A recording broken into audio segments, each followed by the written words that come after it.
Good day everyone, welcome to Skills Development Training Center. My name is Cabangon and I will be your competency assessor for Cookery and Seafood. Let us acknowledge the presence of Ms. Asia Velasco, our TESDA representative. Good morning, ma'am. She's not here to assess you, she's here to observe if the conduct of the assessment is in accordance with the prescribed competency procedure and methodology. So before we start, let me first check the attendance. Please affix your signature, adjust your name on the attendance sheet, and pass your admission slips.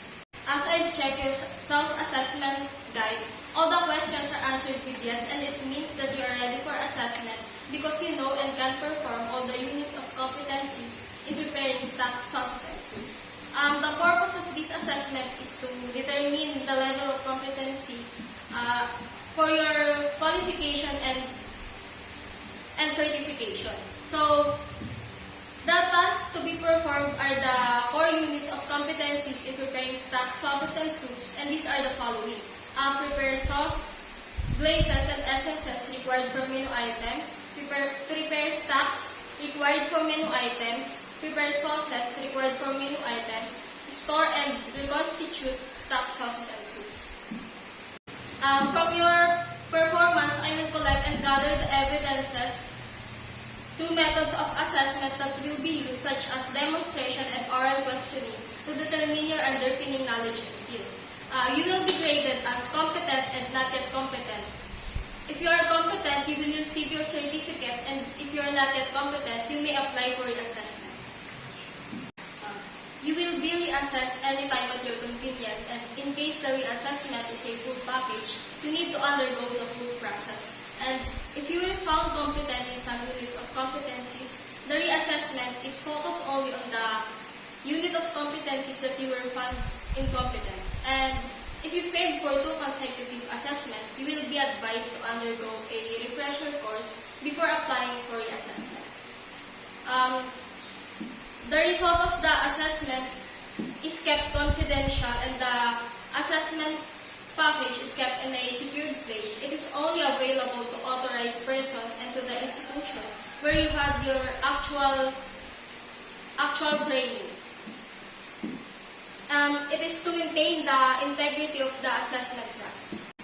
So for your personal needs, the washroom is located here on the 3rd floor beside the tool room. Let me just remind you that during the assessment, you are not allowed to leave the premises without the permission from the assessor or to loiter around the assessment area. Please observe safety policy and procedures and follow the rules on the use of assessment center facilities, and the use of a cell phone is likewise prohibited. During the assessment, please observe safety while doing a difficult task. Make sure to check the equipment before plugging it, and if the equipment malfunctions during the demonstration, please call my attention and it will be documented. Observe body mechanics while lifting a heavy equipment, and in case of accident, please call my attention and so we can provide you first aid and should emergency arise, and our staff is ready. Our center is well maintained and located in an environment conducive to any kind of health conditions, and it is open to all kinds of denominations. Do you have any questions? None. If none, then let us start with the assessment. I have here the specific instruction for the candidates. Please read and understand it carefully, and if you have any questions, you can ask me right now, because once the assessment started, you can only ask questions to me and not to your co-candidate. I will give you your numbers. Number 1, please proceed to the assessment area, and number 2, please stand by the waiting area. So, candidate number 1, please read the specific instruction again, and if you have any question, you can ask me right now, because once the assessment started, you can only ask questions to me. Okay, in that regard, you may start now. So, it is time for oral questioning. How do you do? What is required to make a quality stock? So, how do you feel right now? How do you rate yourself in the scale of 1 to 10, 10 being the highest?